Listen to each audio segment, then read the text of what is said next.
Yes, that's me. Can I help you? Great! You see, Tainari sent us here and... What? Tainari?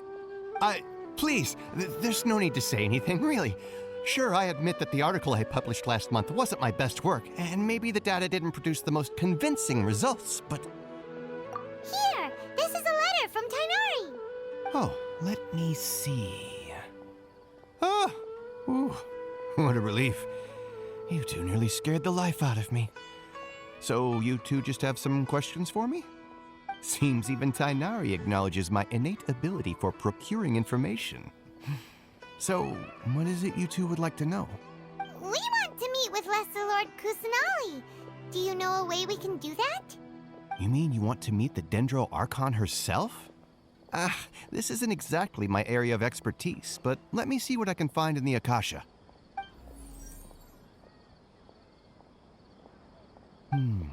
Sorry, the Akasha didn't respond to my query. What? You too?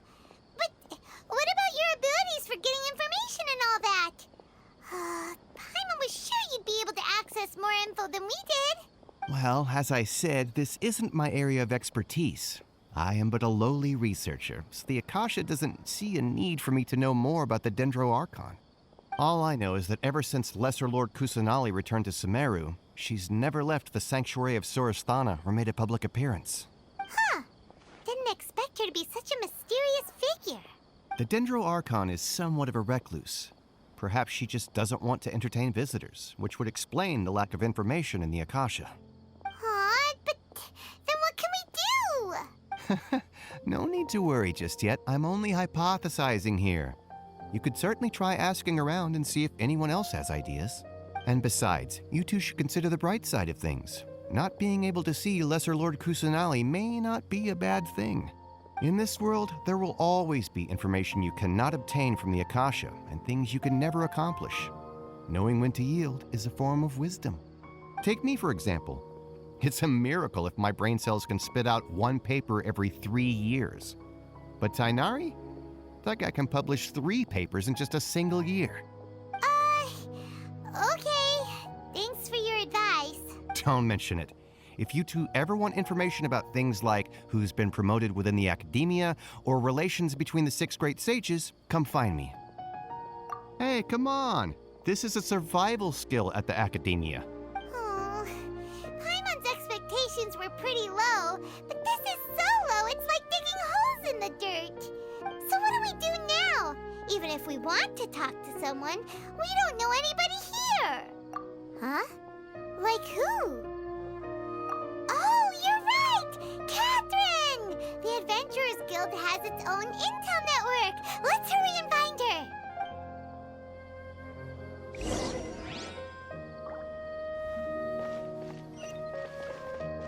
Get this. Don't forget that. Yes, we must document everything. Watch out for pigs.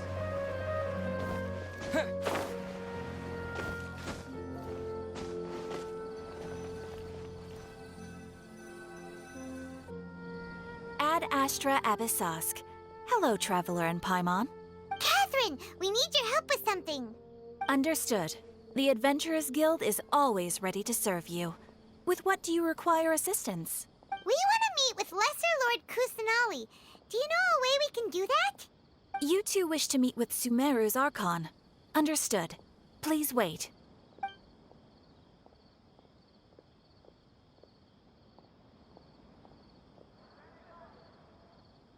I apologize, but I am unable to call up any relevant information in the Akasha. I'm also unable to locate any pertinent information in my personal memory. Aww, another dead end. Well, if Catherine can't help us, then we really don't know anyone else to ask now. Please do not worry. I may know of someone who can help you two. In Sumeru, the Adventurers Guild does not serve as the vanguard of information. Rather, there are numerous active mercenary groups collectively known as the Eremites. They take on various contracts and work all across Sumeru, so they naturally accrue intelligence. An Eremite brigade called the Corps of 30 is in charge of Sumeru City's defenses. Not only are they the oldest brigade, but they are responsible for managing and coordinating the affairs of all other mercenary brigades. Corps of 30? What a weird name. Supposedly, they are named as such because their ranks numbered 30 at their inception. Asfand, an advisor with the Corps of 30, maintains good relations with the Adventurers Guild.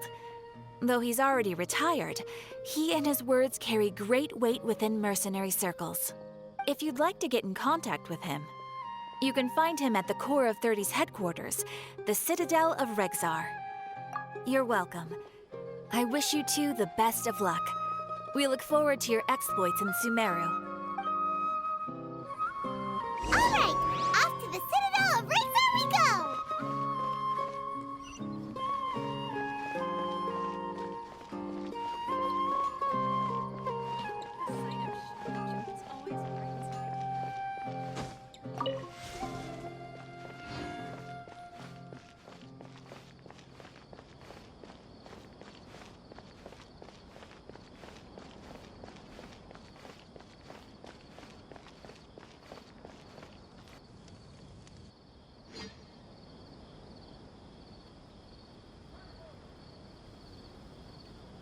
Welcome. The Adventurers Guild told me to expect you two. It's nice to meet you, Asfand. We'd like to ask you about something.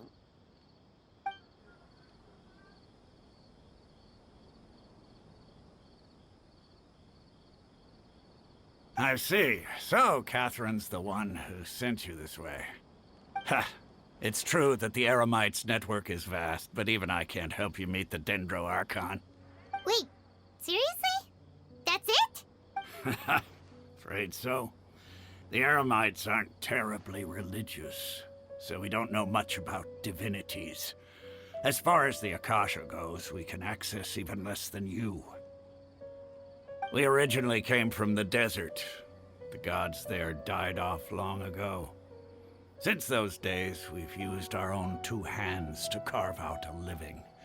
We don't beg gods for their aid. It isn't just us, though. If you ask me, I think most in Sumeru aren't interested in Lesser Lord Kusanali. Oh? Why's that? Just take the Academia, for example. They're the ones who truly rule Sumeru.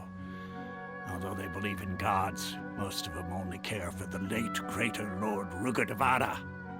In their eyes, she was the one who founded Sumeru and gifted us with the Akasha. Lesser Lord Kusanali just happened to inherit her legacy. Because of the Academia's influence, most citizens are more familiar with Greater Lord Rugadavada and hold her in greater esteem. Not to mention that Lesser Lord Kusanali never makes an appearance, and the Academia never announces anything about her.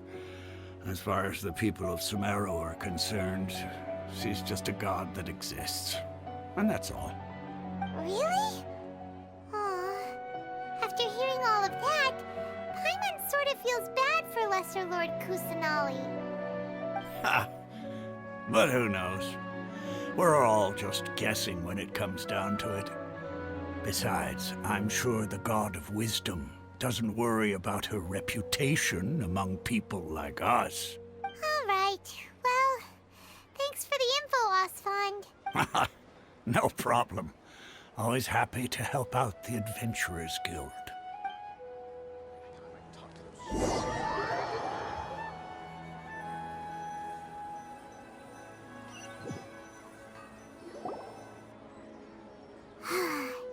Seems Asfand was right about most people's attitudes here.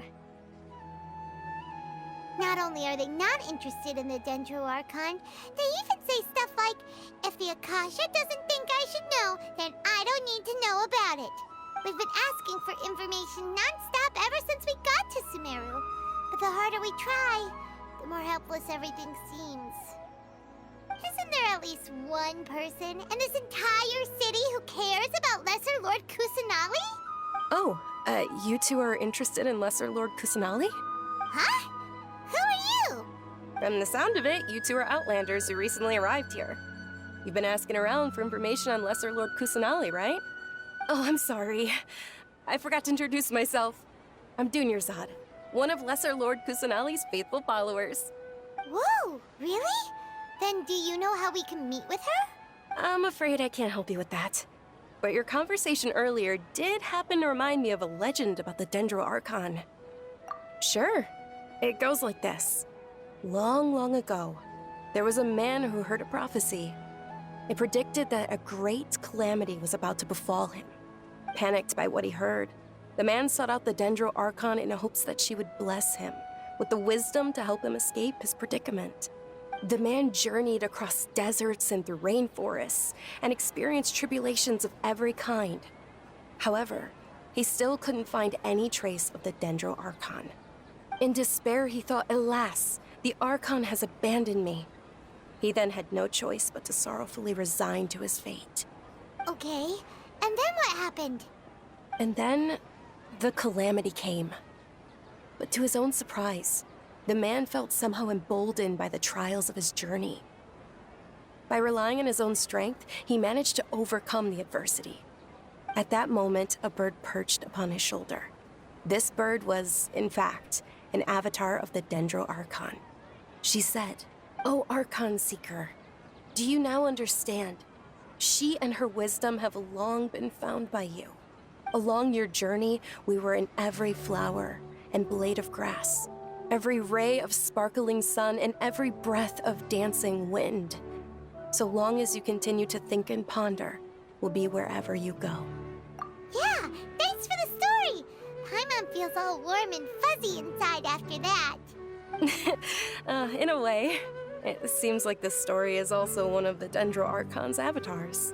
Denoriggz, since you worship Lesser Lord Kusanali, can you tell us anything else about her? Of course.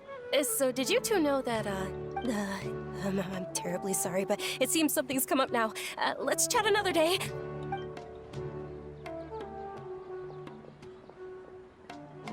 Hey, wait! What the heck just happened? It looks like they're searching for someone. Denoriggz was acting super nervous just now. You think they're looking for her? This stinks! We finally managed to find a lead about Lesser Lord Kusanali! We can't let them get in the way now. Let's see if we can get rid of them. Then we can catch up with Denoriggz. Hey, have you two seen a brown-haired girl wearing a purple top and a long blue dress? We're looking for her. Did she have bandages wrapped around her wrists? Yes, that's her. Did you see which direction she went? Yeah, she went that way. Quick, after her!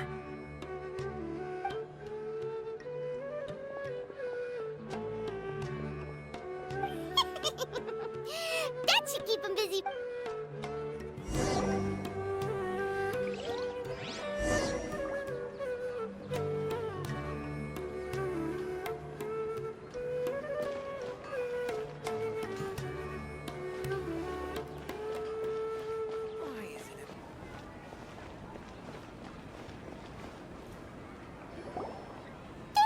Denoriggz, we thought you might have been long gone by now. Oh, it's you two. Oh, you startled me there. You can relax now. We threw those people looking for you off the trail. Really? Thank you so much. Unfortunately, I believe there's still more of them out there looking for me. Uh-oh, looks like there are some coming this way. Huh? More of them? Then what are we standing here for? Run! No, wait, my body isn't in the best shape. It's difficult for me to run. Okay, sounds good. There's a tavern on the other side of the port we can go to. They probably wouldn't expect me to hide in a place like that. All right, let's move out. Stay behind us. We'll keep an eye out for anyone looking for you.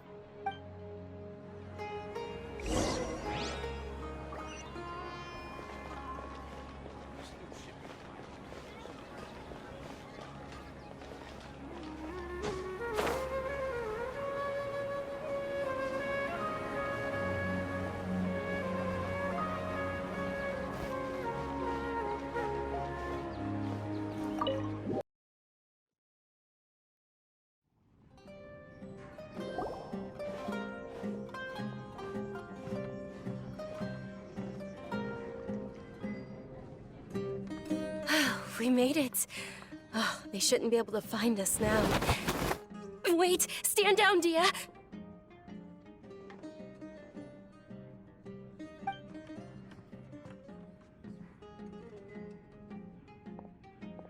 My lady, who are these two? They're travelers that I met on the street just a moment ago. They happened to notice that you were all searching for me, so they helped me hide. I see. In that case, you two should scram. There's nothing here for you. Wait a sec! Who the heck are you? And why are you shooing us away? I'm Miss Dunyarzad's bodyguard, here to see that she returns home safe and sound. My lady, let's get going. You've been gone for so long that your parents are worrying themselves sick. And if I refuse to go with you? It'd be easier for the both of us if you cooperated. But if you insist on not going, then I'll have to carry you like a sack of potatoes. Hey! Dunyarzad already said she doesn't want to go back. Why are you still pushing her? Stay out of this. You don't understand the situation. Sorry, my lady. Even though I'm your bodyguard, your parents are my employers. I have to answer to them. How much? Wait, what?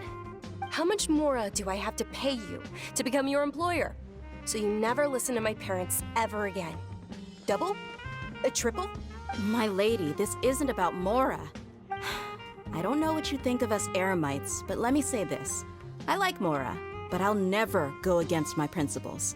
That's why I'm here looking for you. Sure, it's an order from my employer, but my conscience was also telling me it's the right thing to do. And knowing your health, carelessly running around like this is gonna hurt ya. For the sake of those who love you, don't be stubborn. No, you're wrong. I'm aware of my limits, and I know what I'm doing. Honestly, the only people being stubborn right now are my parents. And I know perfectly well that it makes no difference if I'm at home or not. They still won't accept reality. And every time I bring this up, they just change the subject. Dia, you've been living with us a long time already. This should be old news to you. Dia, I know it hasn't been easy for Mother and Father, and I'm grateful for everything they've done for me. But there's someone else in this world I'm also grateful to, because she saved me. The love I have for her is the same I have for my parents. This is my life and my last chance. So I want to do something meaningful. My lady, are you sure what you're doing now is meaningful? Yes, I'm sure. At least, it is to me. Fine, I won't ask you to return home anymore. But let me make something very clear. I'm only doing this because I respect your determination, not because I agree with you. Thank you, Dia. Sorry for being so rude just now. My nerves were acting up. And I even brought up your payment in such an offensive way. Don't worry about it, my lady. I did say that I like Mora. Besides, that's our next topic of conversation. Today's little excursion caused such a ruckus that every single bodyguard at the estate was deployed. It wouldn't be easy to hide things from your old man. Since this definitely won't be your last escapade, here's a little tip. You should at least make it look like your room and things are still in order when you leave. Also, you'll need someone to cover you for when you're out and about. So, I'll let you hire me, my lady. This way, everyone wins. As for the pay, let's say half of what your father pays me. We can settle the bill when we return to the estate. Okay, deal. Yay! Looks like they've reached an understanding. I'm fine, really. I just feel a little tired now that things have calmed down. My lady, stop trying to look tough. We're already in a tavern, so let's rest up and grab some grub. I'm sorry for worrying you two. If you don't mind, I'd like for you to join us. Sure! After you rest up, we want to hear more about...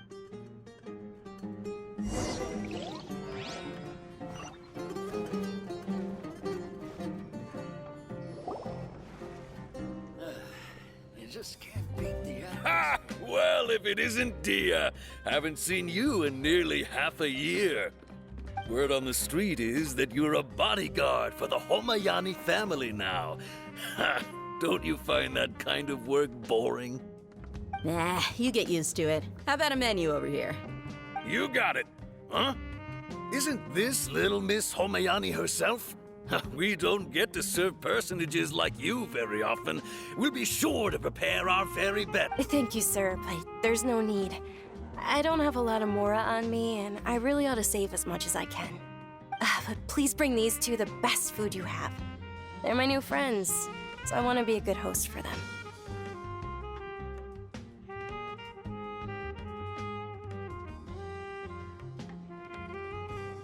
Yeah, we're already super grateful for everything you told us about Lesser Lord Kusanali. How about our coconut charcoal cakes? They're our signature snack, and they run cheap. Look, other customers over there are eating some now. They look kind of burnt and dry. Paimon will pass. What do you have against my slime dishes?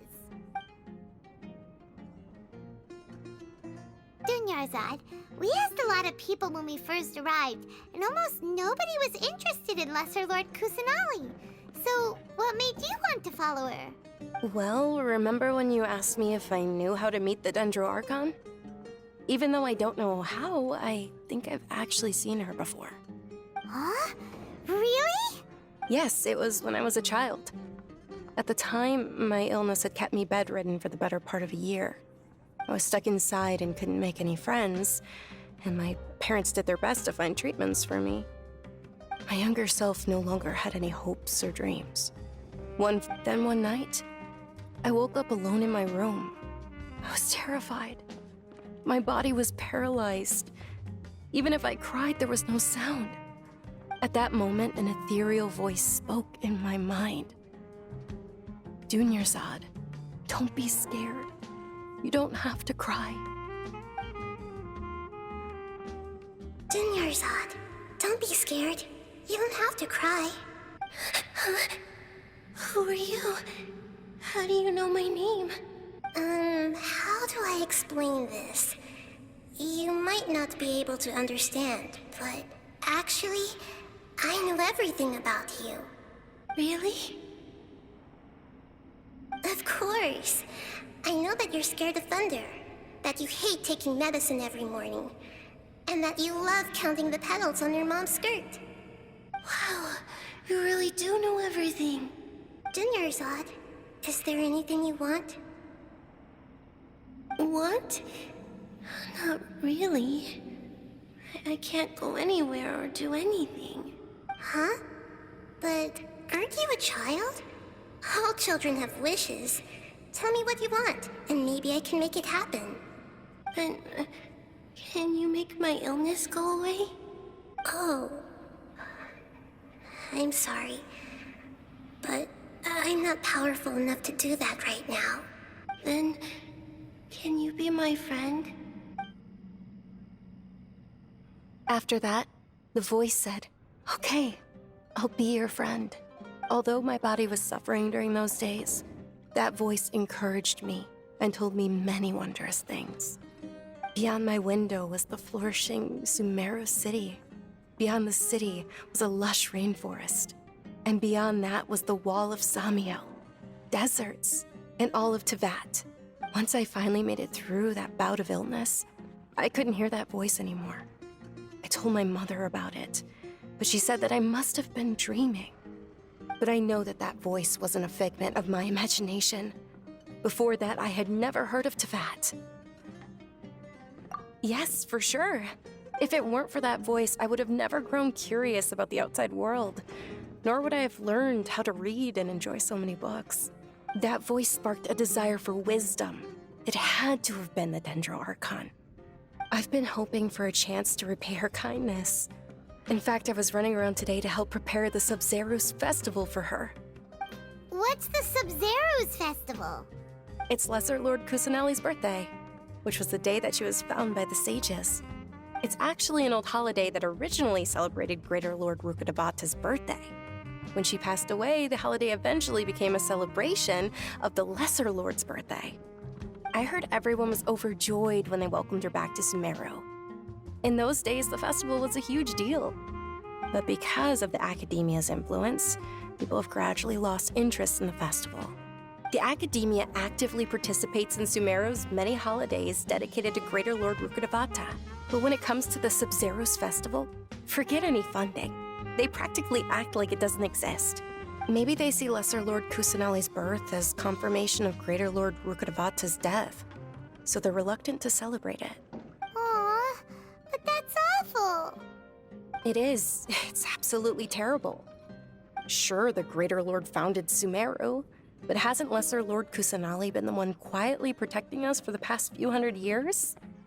Just remember that we're still out in public. Don't get too carried away now. I know that people over by the Grand Bazaar still hold the Sub-Zero's festival to this day. But I hadn't met any of them before, so I was never able to contribute. But recently, I made a friend there who also follows Lesser Lord Kusanali. I gave her my savings because I want her to throw a wonderful festival this year. That's the least I could do for Lesser Lord Kusanali. Hold on, my lady. Does this friend happen to be Nilu, the one who sends flowers to the estate? Yes, that's her. I saw her leaving the other day with a nervous look on her face. It seemed like she was hiding something in her arms. Did you give her something? Yes. Initially, I didn't have much Mora prepared, so I had Nilu sell one of my skirts.